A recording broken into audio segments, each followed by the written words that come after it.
Oi gente, eu sou a Stephanie e hoje eu começo aqui o meu diário de gravidez.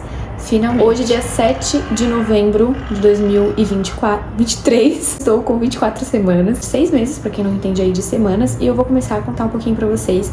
Eu vou fazer série de vídeos aqui do meu diário da gravidez, uma coisa que eu estava enrolando há muito tempo, somente que o primeiro trimestre eu passei quase inteiro dormindo, tinha ânimo pra conseguir gravar, então agora eu vou contar pra vocês um pouquinho como foi o meu primeiro trimestre de gravidez. Então, sobre a descoberta, tem um vídeo aqui mostrando um pouquinho como foi minha reação, mas eu descobri muito cedo, então eu descobri que eu tava grávida antes mesmo do atraso menstrual. Com 4 semanas, eu não vou falar muito dos sintomas que eu tive antes, que eu acho que isso eu vou deixar pra outro vídeo, mas basicamente eu desconfiei porque eu tava sentindo já por um tempo uma coliquinha chatinha, uma pontada só de um lado e muito sono, mas assim, não era um sono normal, era um sono que parecia que eu tinha sido medicada e eu não conseguia fazer nada, realmente era um sono muito forte. Tive outros sintomas também, mas esses foram os principais. E eu tava desconfiando que eu tinha uma suspeita, só que realmente no começo foi difícil de acreditar, porque um mês antes eu tinha sido diagnosticada com endometriose e com teratoma no ovário. Inclusive, eu e o meu marido, a gente se planejava pra ter filhos ano que vem, 2024, a gente... Na verdade, a gente se planejava começar a tentar intencionalmente. Quem é casado vai me entender. Não tava tentando, eu não posso dizer que eu era tentante. Então a gente iria começar realmente ano que vem, de uma forma mais intencional, digamos assim. E por isso que eu fui também na médica, pra poder me cuidar e tudo mais. E aí eu acabei descobrindo em maio desse ano de 2023, endometriose, e que também tinha um teratoma, que era um nódulo benigno no meu ovário direito. E isso me deixou muito mal, então eu realmente não tinha nenhuma expectativa de engravidar rápido ou fácil, digamos assim, não que seja fácil engravidar. Eu vou contar isso em outro vídeo também, porque realmente foi algo milagroso, a gente acredita muito que Deus agiu, que Ele já estava agindo, enfim. Mas isso aí vai ficar para um outro momento. Eu descobri bem no comecinho, na verdade de 3 para 4 semanas, tava 5 dias antes do meu atraso menstrual, e eu fiz aquele teste da Clear Blue Saiba Antes, que é um teste que ele é bem sensível e você consegue saber 6 dias antes. Eu já tinha feito outros testes na minha vida, de casada, e eu nunca achava que ia dar positivo, porque eu sempre fiz por desencargo de consciência. Vou fazer por desencargo de consciência.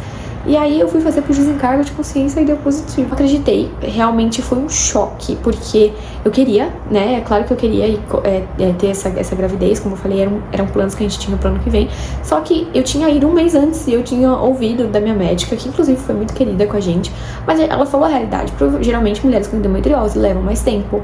E aí eu fui procurar no YouTube e eu só vi, e as histórias que eu vi, relatos de mulheres que tentavam há 2, 3, 4 anos, 9 anos com endometriose e muita dificuldade em engravidar. Tava me enxergando naquele cenário. Tava imaginando ano que vem eu tendo que fazer tratamento pra engravidar. Realmente não imaginava que em um mês eu iria engravidar, porque até então eu não tomava anticoncepcional, a gente se protegia de outras formas, a gente nunca tinha realmente ficado de uma forma mais tranquila em relação a isso, se é que vocês me entendem. Foi o primeiro mês que realmente a gente não evitou a possibilidade de engravidar, que foi maio. Em junho eu engravidei. Tanto fiquei, assim, sem acreditar, gente, que eu fiz 9 testes nos dias seguintes, até o dia da minha menstruação atrasar. E depois que a minha menstruação atrasou, eu também fiquei fazendo teste. Porque eu não tava acreditando, eu tava achando que podia estar dando um falso positivo. E aí, quanto mais eu fazia os testes, mais positivos eles ficavam, mais forte ficava. Aí fiz aquele da Clear Blue também, o digital, e deu grávida de 2 a 3 semanas até. A partir, então, das 4 semanas, eu contei já pros meus familiares, não contei pra amigos, pra mais pessoas. Decidi contar primeiro pra minha família, meus pais, os pais do Pedro, enfim, a gente decidiu contar. Também tem aqui no canal um vídeo como que a gente contou pra eles. A gente descobriu, a gente já decidiu contar, eu queria que a minha família participasse disso, que as nossas famílias participassem disso.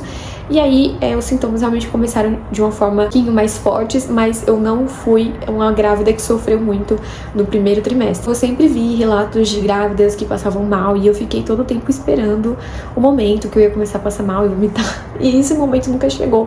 Graças a Deus eu não tive isso. E eu ficava até preocupada, porque eu achava que tinha alguma coisa errada comigo, com a minha gravidez. Porque eu pensava, não é normal, todo mundo passa mal, todo mundo vomita, eu tenho que vomitar. Então, depois fui me informando, fui vendo que cada grávida é uma grávida, e cada gestação é de um jeito. Às vezes a mesma grávida tem várias gestações diferentes, com sintomas diferentes. Cheguei a ter realmente enjoos, passar mal, ficar sem comer, como eu vejo que muitas grávidas acabam passando mesmo por isso de uma forma mais intensa. eu não tive isso.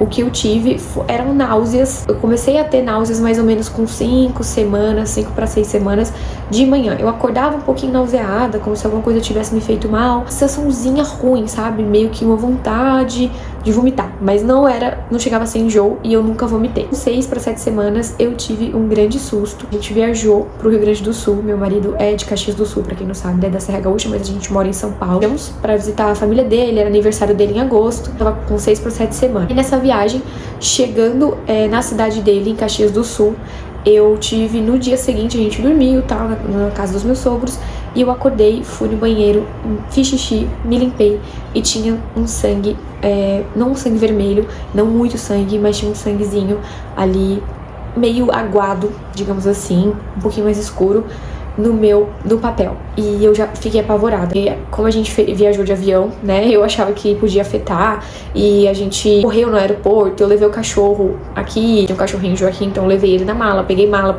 subi escada, desci escada, então eu achava que isso poderia ter afetado, eu achava que tinha alguma coisa grave acontecendo. Realmente o pior passou na minha cabeça, e não tem como, gente, o pior passa na cabeça da gente nesses momentos. Eu acordei, já fiquei desesperada, comecei a chorar, chamei o Pedro, falei, isso não é normal, não poderia estar sangrando, e realmente não pode sangrar.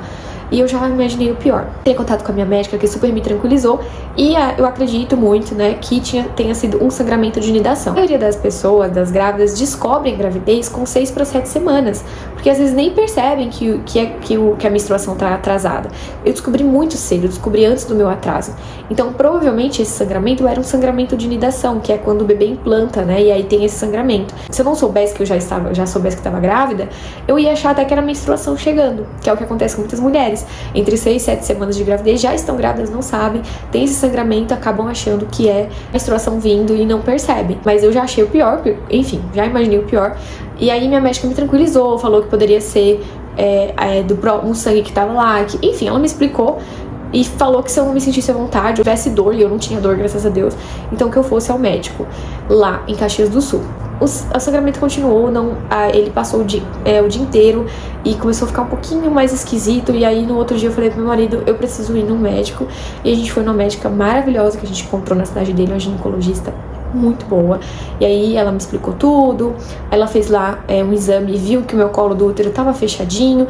Enfim, tava tudo ok, aparentemente, mas eu não satisfeita, eu quis um ultrassom, fiz ultrassom e ouvi o coraçãozinho da minha neném, que eu nem sabia que era a Heloísa ainda. Vem com ela, lá no ultrassom a médica falou, olha, tá tudo bem, esse sangramento com certeza não é de dentro lá do útero, não vem lá de onde o bebê tá. Pode ser até algo do canal vaginal mesmo, né? E realmente eu acredito muito que era um sangramento de nidação, e me deu muita paz, muito conforto no meu coração ter essa tranquilidade de, enfim, ter feito esse exame, porque isso me deixou muito em paz. Passaram de 7 para 12 semanas, eu não tive mais muitos sintomas, as coisas não mudaram muito, era realmente náuseas. Tinha dias que eu tinha mais náusea de manhã e menos, mas nunca passei mal, nunca enjoei mesmo de vomitar. Outro sintoma que eu tive também, fisicamente falando, eu tive bastante inchaço e dores nos seios, então os meus seios cresceram muito e ficaram muito doloridos até as 10 semanas, mais ou menos, até as 12 semanas, inclusive. O sono realmente foi aumentando, até que ele chegou assim num pico. Eu acho que com 8 para 9 semanas era um sono surreal, gente. É um sono que você foi dopada, é um sono muito estranho mesmo. Quinha mesmo me acompanhou ali até o finalzinho do primeiro trimestre. 9 para 10 semanas, os sintomas começaram a diminuir. E eu achei ruim, eu falei, gente, será que eu nunca vou enjoar? 10 para 11 semanas eu contei para o restante dos meus familiares, parentes e amigos também mais próximos. Agora, falando de questões emocionais e beleza, né? Emocional, desde o comecinho e assim, você fica realmente meio com o seu emocional estranho, tipo, uns picos estranhos de raiva e depois estresse, depois emoção e depois chorar. Parecia uma TPM normal que eu já tinha, eu sempre tive uma TPM assim com bastante choro e estresse e tal, então pra mim nada diferente da TPM que eu já sempre tive. Emocional, realmente eu me senti muito mais sensível. E o meu cabelo, minha pele ficaram horríveis. Então, no primeiro trimestre, meu cabelo ficou muito seco, muito ralo. A minha pele não tinha muita espinha, mas ela ficou seca. Ao invés de ficar oleosa, muita gente fica com a pele oleosa, a minha ela ficou oleosa, a minha ficou super seca. A barriga não cresceu muito, até porque com 12 semanas, até as 12 semanas, o bebê é muito, muito, muito, muito pequeno. Ainda não tenho um super barrigão, eu acho que eu não vou ter um super barrigão. Basicamente, foi assim sim o meu primeiro trimestre. Não foi o primeiro trimestre como o da maioria das grávidas, não tive enjoos, não vomitei, não passei mal.